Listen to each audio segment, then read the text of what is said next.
और बंसल न्यूज की खास पेशकश लक्ष्य में आपका स्वागत है। अगर आप भी अपने करियर को सुनिश्चित करना चाहते हैं तो ये कार्यक्रम आपके बहुत काम का है, क्योंकि इस कार्यक्रम में हमारे एक्सपर्ट्स करेंगे आपका मार्गदर्शन और बनेंगे लक्ष्य हासिल करने में मददगार।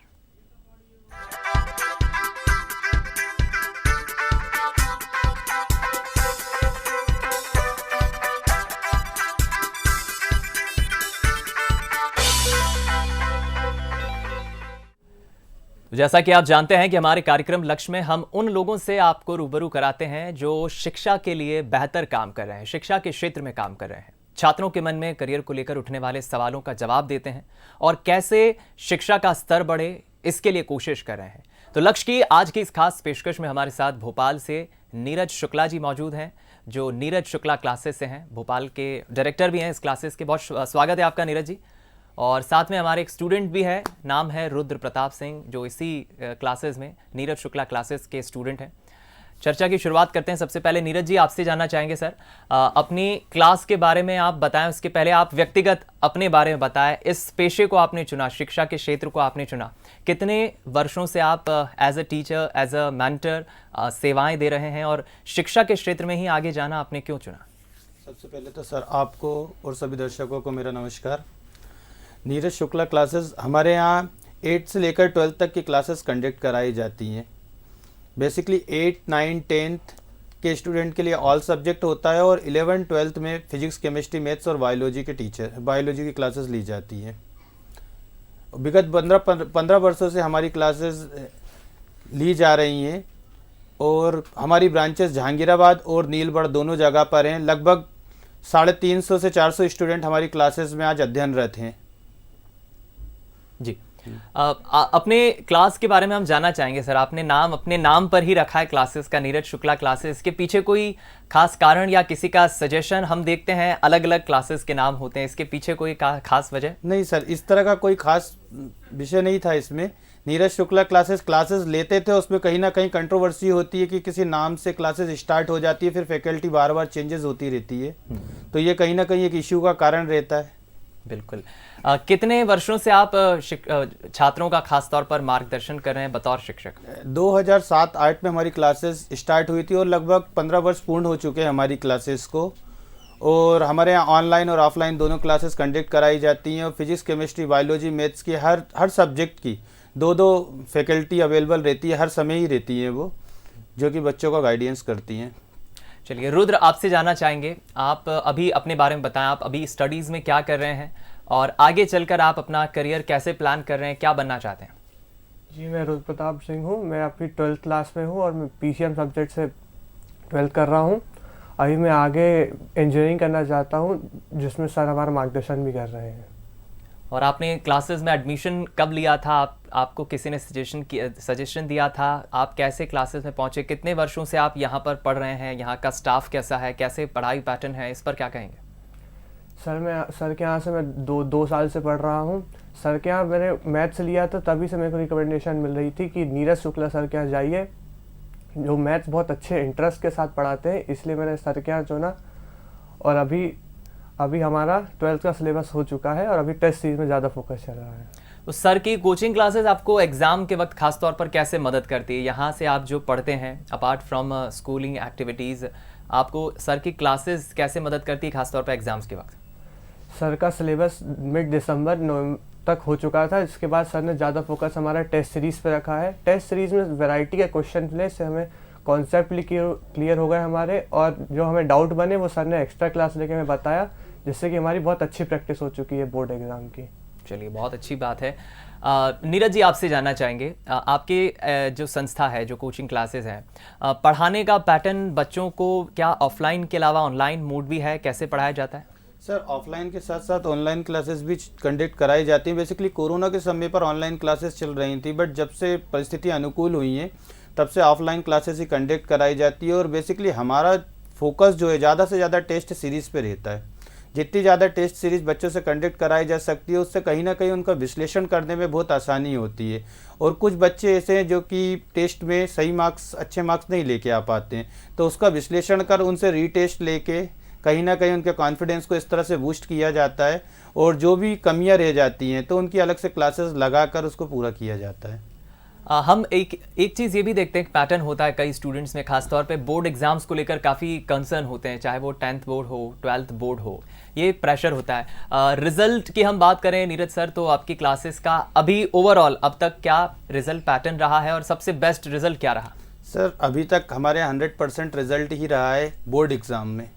और बेसिकली ये कोरोना के 2 सालों को अगर छोड़ दिया जाए तो उससे अगर विगत 5 वर्षों का लगातार देखेंगे तो मैथ्स में हमारे 100 आउट ऑफ 100 ही हाईएस्ट रहा है। अभी पिछले ईयर ही रोहित प्रजापति 100 में से 100 CBSE स्टैंडर्ड मैथ्स के स्टूडेंट्स थे, और उससे पहले शिपाली 100 आउट ऑफ 100, और भी पिछले 5 वर्ष में लगातार देखेंगे जो टॉपर रैंकर हमारी क्लासेस के निकले हैं बेसिकली मैथ्स और साइंस में, उनके हाईएस्ट 100 आउट ऑफ 100 ही रहे हैं। साइंस में भी 100 आउट ऑफ 100 रहे हैं, और उससे पहले जो भोपाल टॉप रैंकर रहे हैं वो भी हमारे इंस्टीट्यूट से ही निकली हैं, श्रद्धा पटेल।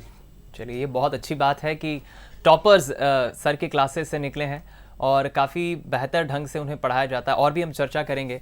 आपसे सर ये भी जानना चाहेंगे, खासतौर पे एजुकेशन के सेक्टर में कई संस्थाएं, कई ग्रुप्स काम कर रहे हैं, लेकिन बंसल समूह का भी अपना एक योगदान है। बंसल समूह के योगदान को आप खासतौर पे शिक्षा के क्षेत्र में कैसे देखते हैं? शिक्षा के क्षेत्र में बंसल समूह का बहुत ही सराहनीय योगदान है। बंसल समूह द्वारा जो free education 1st to 8th class के बच्चों को प्रोवाइड करा जाता है वो बहुत ही सराहनीय है। और उसके साथ साथ बंसल ग्रुप जो फ्री बस सेवा स्टूडेंट्स के लिए प्रोवाइड कराता है जो कि ग्रामीण क्षेत्रों से आते हैं, कोई ना कहीं ये सबसे बेहतर काम होता है। और बंसल समूह के द्वारा सबसे ज़्यादा प्लेसमेंट, चाहे विप्रो, अमेजन, इन्फोसिस, जो बड़ी बड़ी कंपनियां उसमें सबसे ज़्यादा प्लेसमेंट बंसल समूह द्वारा ही कराए जाते हैं। और विगत कई वर्षों में हमारे यहाँ से जो स्टूडेंट 12th पास हुए हैं वो बंसल कॉलेज में पढ़े हैं, तो उनसे कभी बात होती है तो इस विषय में बहुत ज़्यादा चर्चा होती है। और उनसे बात करने के बाद कहीं ना कहीं इस निष्कर्ष निकाला गया कि बंसल समूह जो है क्वालिटी एजुकेशन प्रोवाइड करता है। रुद्र, आपसे जानना चाहेंगे, टेक्निकल एजुकेशन की मैं बात कर रहा हूँ खासतौर पे, बंसल ग्रुप की किन नीतियों को आप पसंद करते हैं टेक्निकल एजुकेशन में? बंसल ग्रुप शुरुआत से ही टेक्नोलॉजी में आगे रहा है। अभी हमने रिसेंटली बंसल कॉलेज जब विज़िट किया था, वहाँ कई सारे लैब्स थी और बहुत ही हाईटेक लैब थी। वहाँ पे हमने बहुत सारे इंस्ट्रूमेंट भी देखे थे, एक ड्रोन का लाइव एग्जांपल भी देखा था। उसके बाद हमें बंसल ग्रुप तरफ से फ्री काउंसलिंग मिली थी कि हम अपने जीवन में आगे कैसे बढ़ सकते हैं। जी सर, आपसे एक चीज़ हम समझना चाहेंगे। आज के वक्त में हम देखते हैं टाइम मैनेजमेंट एक बहुत इंपॉर्टेंट फैक्टर होता है, ना सिर्फ स्टूडेंट की लाइफ में, वर्किंग प्रोफेशनल्स के लिए भी, एक गृहिणी के लिए भी, हर सेक्टर में काफ़ी महत्वपूर्ण होता है। टाइम मैनेजमेंट की महत्ता क्या है, इसे आप कैसे डिफाइन करेंगे? सर ये टाइम मैनेजमेंट तो स्टूडेंट के लिए नहीं अपितु हम सभी के लिए टाइम मैनेजमेंट का विशेष महत्व है कि प्रॉपर टाइम मैनेजमेंट करके ही हम अपने गोल को अचीव कर सकते हैं। अगर हम सही प्लानिंग के साथ टाइम मैनेजमेंट करते हैं तो यकीनन हम अपने गोल को अचीव कर पाते हैं। और ये भी देखा गया है कहीं ना कहीं जो टाइम मैनेज नहीं कर पाते हैं वो एक स्ट्रेस का कारण बनता है बच्चों के लिए, और जो गोल अचीव करते हैं वो उससे काफ़ी दूर रह जाते हैं। गोल सेट करने के बाद उसका रिव्यू करें और बेसिकली उसमें टाइम मैनेजमेंट जरूर रहें और एक्स्ट्रा 1-2 आवर्स एक्स्ट्रा रखें। अगर कहीं हमारा टाइम मैनेजमेंट बिगड़ता है या कोई ऐसी स्थिति आती है जो मतलब एसेंशियल काम आ जाता है, तो जो 1-1.5 घंटा हमने बचा के रखा है तो उस समय पे उस काम को पूरा किया जा सके। बिल्कुल ठीक कहा आपने, और टाइम मैनेजमेंट की यही एक खासियत भी होती है कि समय रहते अगर हम हमारे काम को पूरा कर लेते हैं तो उसके रिजल्ट भी, इम्प्लीमेंटेशन भी उस अकॉर्डिंग हमें मिलते हैं। रुद्र, आप अपनी स्टडीज़, अपनी पढ़ाई और दूसरी एक्टिविटीज़ को, दोनों को कैसे मैनेज करते हैं? सर मैं पढ़ाई के लिए रात में ही एक दिन पहले ही टॉपिक लिख लेता हूँ एक पेपर में कि मेरे को ये टॉपिक अगले दिन कंप्लीट करना है, और डेली करीबन ये 30 से 40 मिनट अपनी फिजिकल एक्टिविटीज़ के लिए ज़रूर निकालता हूँ। जैसे कि कभी अगर बाहर निकलने के बाद मैं रनिंग और वॉकिंग कर लेता हूँ। घर पे अगर नहीं जा पा रहा हूँ बाहर तो घर पे योगा और मेडिटेशन पे ध्यान देता हूँ, इससे कि मन स्वस्थ रहता है और पढ़ाई में और ज़्यादा फोकस होकर हम बात कर सकते हैं और पढ़ सकते हैं। क्या कभी आप प्रेशर फील करते हैं, कभी एग्ज़ाम के वक्त या फिर किसी दूसरे वक्त, किसी तरह का करियर को लेकर, पढ़ाई को लेकर, या फैमिली सपोर्ट आपको कैसा रहता है? कभी आप मिसगाइड होते हैं, कंफ्यूज होते हैं, तब क्या करते हैं? सर जब भी हमें स्ट्रेस आता है, अगर ऑब्वियसली सर पेपर के टाइम तो थोड़ा बहुत स्ट्रेस होता ही है, पर जब भी हमें ऐसा कोई स्ट्रेस होता है हम अपने घर वालों से बात करते हैं, फैमिली का बहुत अच्छा सपोर्ट मिलता है, फिर आगे स्टडीज़ के लिए सर से बात करते हैं तो वो भी हमारा बहुत मदद करते हैं, हमारा स्ट्रेस कम कर देते हैं। बिल्कुल ठीक कहा आपने। और पेरेंट्स ही एक मैं जितना समझता हूँ पेरेंट्स और हमारे टीचर्स, हमारे मेंटर्स, ये बहुत महत्वपूर्ण रोल अदा करते हैं हमारे जीवन में। जब भी हम परेशान होते हैं या कोई तकलीफ़ में पड़ते हैं, एक सही राह दिखाने में हमारे मेंटर, हमारे गुरु, ये काफ़ी महत्वपूर्ण रोल अदा करते हैं। नीरज जी, हम ये भी देख रहे हैं आज के दौर में कंपटीशन काफ़ी है, स्टूडेंट्स पर अपेक्षाओं का, एक्सपेक्टेशंस का, यानी उम्मीदों का एक लोड होता है, और उसी कारण हम देखते हैं फिर स्टूडेंट स्ट्रेस में आ जाते हैं। कंपटीशन भी है, करियर में आगे भी बढ़ना है। स्ट्रेस मैनेजमेंट के बारे में आप क्या कहेंगे? सर, कंपटीशन तो आज के दौर में बहुत ज़्यादा है, लेकिन स्ट्रेस बच्चों का कहीं ना कहीं, जो आपने पिछला क्वेश्चन पूछा था, टाइम मैनेजमेंट ना होने के कारण ही एक स्ट्रेस का कारण बच्चों के लिए बनता है। और कहीं कहीं बच्चों के साथ ये प्रॉब्लम भी देखी गई है कि पेरेंट्स की एक्स्ट्रा एक्सपेक्टेशन जो उनसे रहती है, तो वो भी उनके स्ट्रेस का कारण बनती है। देखा गया है कि फैमिली में या फिर आस पड़ोस में कोई भी अगर जैसे मैथ्स स्ट्रीम में इतने नंबर लेके आया है, तो उससे कंपैरिजन किया जाता है। कंपैरिजन के कारण कहीं ना कहीं बच्चा उस दबाव को नहीं झेल पाता है। तो हमें ये कोशिश करना चाहिए कि इस तरह का स्ट्रेस या बच्चों का किसी से कंपैरिजन नहीं करना चाहिए, क्योंकि हर एक बच्चे का अपना अलग स्ट्रांग पॉइंट होता है और एक वीक पॉइंट होता है। अगर हम इस तरह से कंपैरिजन करते हैं तो उनको कहीं ना कहीं स्ट्रेस होगा। और इसके साथ साथ जैसे बच्चा स्कूल जाता है, स्कूल से कोचिंग आता है, तो देखा ये गया है कि वो कहीं ना कहीं अपने लिए टाइम नहीं निकाल पा रहा। वो जैसे स्पोर्ट्स हो गया, योगा हो गया, इन चीज़ों पर विशेष ध्यान नहीं दे पाता है, जो कि स्ट्रेस का सबसे बड़ा कारण है। अगर वो टाइम मैनेजमेंट ठीक रखता है, योगा करता है, तो वो अपने स्ट्रेस को काफ़ी हद तक दूर कर सकता है। लेकिन हम ये भी देखते हैं नीरज जी, आज के दौर में मतलब कहा जाता है, शिकायतें रहती है कई पेरेंट्स को, इंटरनेट, 4G, 5G, मोबाइल, ये कहीं ना कहीं एक खलल पैदा करता है, परेशान भी करता है स्टूडेंट को। इससे स्टूडेंट कैसे बचे कि इसका सही ढंग से उपयोग भी कर ले, सदुपयोग भी कर लें और परेशान भी ना हो?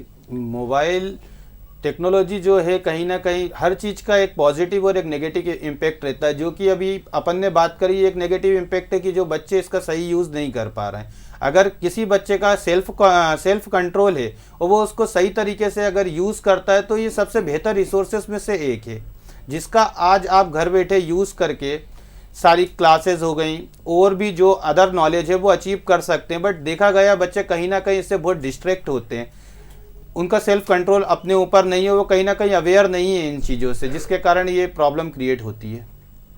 जी, ये भी हम जानना चाहेंगे नीरज जी, आपके क्लासेस में, कोचिंग में क्या स्टूडेंट्स के लिए एडिशनल एक्स्ट्रा क्लासेस भी लगती है? जो बच्चे कंफ्यूज होते हैं या ठीक से समझ नहीं पाते हैं या असमंजस में रहते हैं सब्जेक्ट्स को लेकर, पढ़ाई को, करियर को लेकर, उनकी काउंसलिंग कैसे होती है? सर, बेसिकली तो हमारे यहाँ जैसा मैंने बताया 8-9 से स्टूडेंट्स आते हैं, क्लासेस लेते हैं। और जो बच्चे 8, 9, 10th में पढ़े हुए रहते हैं, तो इस समय उनकी 30 टेस्ट सीरीज हो जाती है, जिससे कि उनका विश्लेषण करना बहुत आसान हो जाता है और ये कहीं ना कहीं समझ में आ जाता है इस बच्चे का स्ट्रॉन्ग पॉइंट क्या है, वीक पॉइंट क्या है।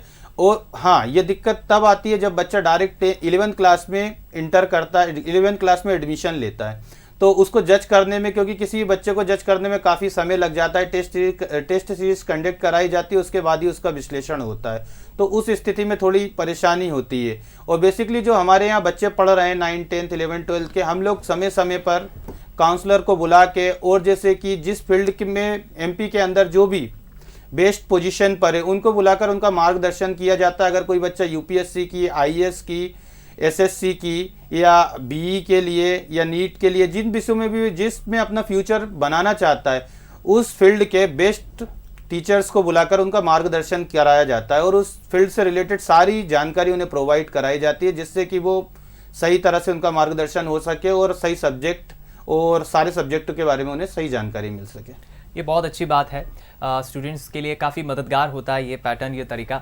रुद्र, आप अपने टाइम मैनेजमेंट के बारे में ज़रा बताएं और स्टूडेंट्स को भी ज़रा गाइड करें जो आपको देख रहे हैं। आप अपना टाइम मैनेजमेंट, अपनी दिनचर्या, पढ़ाई, स्टडीज़, सब चीज़ों को कैसे निर्धारित करते हैं? सर, मैं सुबह जल्दी उठने की कोशिश करता हूँ, क्योंकि अगर जल्दी उठ गया तो टाइम मैनेज हो जाता है। जैसे कि हर एक सब्जेक्ट को इक्वल अमाउंट ऑफ टाइम देने की कोशिश करता हूँ और पहले इजी कॉन्सेप्ट से शुरू करता हूँ, जिससे कि बाद हार्ड पे जाऊँ, जिससे कि मेरा मन भी लगा रहे और मेरा सब्जेक्ट नहीं पूरा होता रहे। और यही फोकस करता हूँ कि मैं दिन में अपने लगभग सारे सब्जेक्ट पढूं, जिससे कोई मेरा सब्जेक्ट पीछे ना छूटे और मेरी तैयारी सही चले।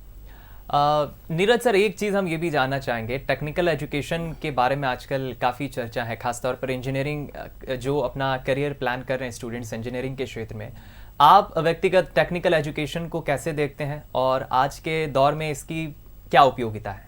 टेक्निकल एजुकेशन तो आज के दौर पे सबसे मोस्ट इम्पोर्टेंट है, क्योंकि हर जगह टेक्निकल एजुकेशन का जॉब, टेक्निकल एजुकेशन में देखा जाए तो सबसे ज़्यादा जॉब प्रोवाइड की जा रही हैं और टेक्निकल एजुकेशन लेके बच्चे अपनी फील्ड में बहुत अच्छे मुकाम को हासिल कर सकते हैं। जी, लेकिन हम देखते हैं इंजीनियरिंग में भी अलग अलग, जैसे सिविल इंजीनियरिंग है, टेक्निकल इंजीनियरिंग है, एरोनॉटिकल अलग फील्ड है। इंजीनियरिंग में आकर भी स्टूडेंट कई दफ़ा गफलत में, एक असमंजस में पड़ जाते हैं, उन्हें आप क्या कहेंगे? सर, इस तरह के असमंजस को दूर करने के लिए उनकी काउंसलिंग की जाती है। जैसे जो बच्चे 12th में रहते हैं, अभी बेसिकली हम लोगों ने विजिट किया था बंसल कॉलेज, जहाँ के प्रोफेसर जितने भी प्रोफेसर थे उन्होंने इतने अच्छे से उन्हें गाइड किया कि जो उनके मन में इस तरह की असमंजस की स्थिति उत्पन्न होती है वो कहीं ना कहीं दूर हो गई। उनको सारे विषयों के बारे में सब कुछ प्रॉपर नॉलेज मिल चुका हुआ है। जी, और जैसा कि आपने बताया कि आपकी क्लासेस की खासियत है कि आपकी क्लासेस ने कई टॉपर्स दिए हैं, 100% रिजल्ट रहता है, बहुत अच्छी बात है। इसके लिए आपकी क्या वीकेंड्स पे एक्स्ट्रा क्लासेस लगती हैं? एग्ज़ाम के वक्त आप कुछ अलग से सिलेबस में प्रयोग करते हैं या टाइम के अलावा टाइम के पहले सिलेबस कंप्लीट करा दिया जाता है? इस पर आपका क्या फोकस रहता है? सर, बेसिकली हमारा सिलेबस जो है वो दिसंबर तक कंप्लीट हो जाता है और उसके बाद टेस्ट कंडक्ट कराए जाते हैं और टेस्ट ज़्यादा से ज़्यादा हमारा फोकस टेस्ट पर ही रहता है। और टेस्ट कंडक्ट कराने के बाद जब बच्चों का विश्लेषण किया जाता है तो कुछ जो टॉपर रैंकर बच्चे रहते हैं उनका एक बैच अलग कर दिया जाता है और जो कि बच्चे कहीं ना कहीं स्कोर नहीं कर पा रहे हैं उनका बैच एक अलग कर दिया जाता है। और जो बच्चे अच्छा स्कोर नहीं कर पा रहे हैं उनके लिए ज़्यादा से ज़्यादा क्लास कंडक्ट कराई जाती है। बेसिकली हम लोग फ्री लाइब्रेरी फैसिलिटी भी उपलब्ध कराते हैं और जो बच्चे कम स्कोर कर रहे हैं उनके लिए मॉर्निंग से लेके इवनिंग तक क्लासेस ओपन रहती है। मतलब उनको टाइम ड्यूरेशन दिया जाता है, जैसे 10 to 12 एक चैप्टर कराया जाएगा, 12 से 2 अदर चैप्टर कराया जाएगा। इस तरह से उनका टाइम डिसाइड कर दिया जाता है और जो बच्चे वीक हैं, जो मान लो स्कोर नहीं कर पा रहे हैं, तो वो उन क्लासेस को फिर से अटेंड करके और अपने डाउट क्लियर करवा के वो कहीं ना कहीं अच्छा स्कोर अचीव कर लेते हैं। ये बहुत अच्छी बात है। रुद्र, आप ओवरऑल कितने आवर्स देते हैं पढ़ाई में, स्टडीज़ में, प्रैक्टिस में? जो आपके डाउट्स हैं उसे आप कैसे क्लियर करते हैं? सर, मैं डेली 6 आवर देने की कोशिश करता हूँ। अगर मेरा जिस दिन डाउट बनते हैं तो उस दिन सर के पास जाके एक्स्ट्रा टाइम लेके, सर क्योंकि एक्स्ट्रा क्लास हमेशा बोलते हैं कि जो भी डाउट हो मेरे को बस एक बार कॉल करके आ जाया करो, मैं बता दूंगा, उस एक्स्ट्रा क्लास में क्लियर कर लेता हूँ। और अगर जिस दिन मेरे को डाउट बनते फिर उसी कॉन्सेप्ट के और सवाल सर से लेके जाता हूँ और 1 घंटा एक्स्ट्रा देके वो करने की कोशिश करता हूँ, सर मेरा कॉन्सेप्ट क्लियर हो जाता है। और एग्ज़ाम के वक्त आप क्या रुद्र कुछ अलग से तैयारी करते हैं? क्योंकि एग्ज़ाम, परीक्षा की घड़ी काफ़ी इंपॉर्टेंट होती है, रिजल्ट का भी सभी को इंतज़ार होता है। एग्ज़ाम के 1 हफ्ते पहले, 4 दिन पहले आप किस तरह से अपने आप को पॉजिटिव रखते हैं? उस प्रेशर को क्या आप फील करते हैं? उसे आप कैसे फेस करते हैं? एग्ज़ाम के समय में अगर मेरा कोई कॉन्सेप्ट छूट रहा है या कोई टॉपिक छूट रहा है तो उसको लेकर ना बैठने का, जितना मेरा सिलेबस हो चुका है उसको बार बार रिवाइज करने पे ज़्यादा फोकस करते हैं। और ज़्यादा से ज़्यादा जो हमारे पास सैम्पल पेपर हो गए या सर के दिए हुए टेस्ट हो गए वो दोबारा लगाना, इस पे ज़्यादा फोकस करते हैं, इसमें एग्ज़ाम की प्रैक्टिस बनी रहे, हमारे एग्ज़ाम में टाइम मैनेज हो जाए और पेपर ना छूटे। जी, नीरज जी, आपसे सजेशन हम चाहेंगे। बंसल ग्रुप यूँ तो शिक्षा के क्षेत्र में काम कर रहा है और आप क्या ज़रूरत महसूस करते हैं कुछ एलैबोरेशन की, कुछ नई चीज़ें ऐड ऑन करने की? आप क्या सलाह देंगे? नहीं सर, मैं सलाह सिर्फ इतनी देना चाहूँगा कि ज़्यादा से ज़्यादा सेमिनार कंडक्ट करके, क्योंकि जो शहरी क्षेत्र हैं वहाँ पे तो बच्चे ज़्यादातर अवेयर हैं और थोड़ा फोकस उस क्षेत्र पे किया जाए जहाँ पे जो ग्रामीण क्षेत्र हैं, जहाँ जो ज़्यादा विकसित नहीं है, तो वहाँ कहीं ना कहीं बच्चों को सही गाइडेंस नहीं मिल पाती है और वो उनके मन में आज भी ये धारणा बनी है कि टेक्निकल एजुकेशन कहीं ना कहीं बहुत कॉस्टली है। उन तक गवर्नमेंट की योजनाएं और जो बंसल समूह जो भी फैसिलिटी प्रोवाइड कर रहा है वो उन तक नहीं पहुंच पा रही है। कहीं ना कहीं अगर हम उन्हें अवेयर करके इस टेक्नोलॉजी को टेक्निकल एजुकेशन में और बढ़ावा दिया जा सकता है। मैं चाहूँगा नीरज जी, आप उन स्टूडेंट्स को क्या सलाह देंगे जो अभी देख रहे हैं? चूँकि कई स्टूडेंट्स इस फेयर में रहते हैं, डर में रहते हैं, चिंता में रहते हैं, या तो वो पढ़ रहे हैं अभी या फिर एक वक्त उनका गुजर गया है, उन पर प्रेशर ये है कि मुझे भी एक अच्छी कंपनी में जॉब मिले, कोई अच्छी बड़ी कंपनी मेरा भी सिलेक्शन कर ले। मायूस है, कंपटीशन के दौर में स्ट्रगल कर रहे हैं, परेशान हैं, लेकिन गोल अचीव नहीं कर पा रहे हैं, एक डर का, एक भय का माहौल है। ये ज़्यादातर जगह यही बातें बच्चों के मुंह से सुनने के लिए मिलती है, सर समय निकल गया है, निकल गया है समय। समय बेसिकली अभी भी, ये तो एक आपके लिए अच्छी चीज़ है कि अभी समय बचा हुआ है। जो समय निकल गया उसके बारे में चिंता ना करें, बचे हुए समय का सही यूज़ करते हुए प्रॉपर टाइम मैनेजमेंट बनाएं, सही प्लानिंग करें। और रियली मैं अपने 15 साल के एक्सपीरियंस से बता रहा हूँ कि समय अभी भी इतना बचा हुआ है, अगर बच्चा सही प्लानिंग करता है, सही टाइम टेबल बनाता है और सही गाइडेंस के साथ पढ़ाई करता है तो रियली वो अपने मार्क्स को अचीव कर लेगा। बिल्कुल ठीक कहा आपने, समय बहुत महत्वपूर्ण होता है और समय के साथ साथ मेहनत ये भी एक बहुत इंपॉर्टेंट फैक्टर होता है। आप कितनी मेहनत कर रहे हैं, कितनी शिद्दत से पढ़ाई कर रहे हैं, किस मंशा से कर रहे हैं, ये तमाम वो इंपॉर्टेंट फैक्टर्स हैं जितना मैं समझ पाया उस चर्चा से। नीरज जी और रुद्र, आप दोनों का बहुत शुक्रिया इस कार्यक्रम में चर्चा करने के लिए। चलिए आज के लिए फिलहाल इतना ही। ताज़ा अपडेट्स के लिए आप जुड़े रहिए पंसल न्यूज़ के साथ। नमस्कार।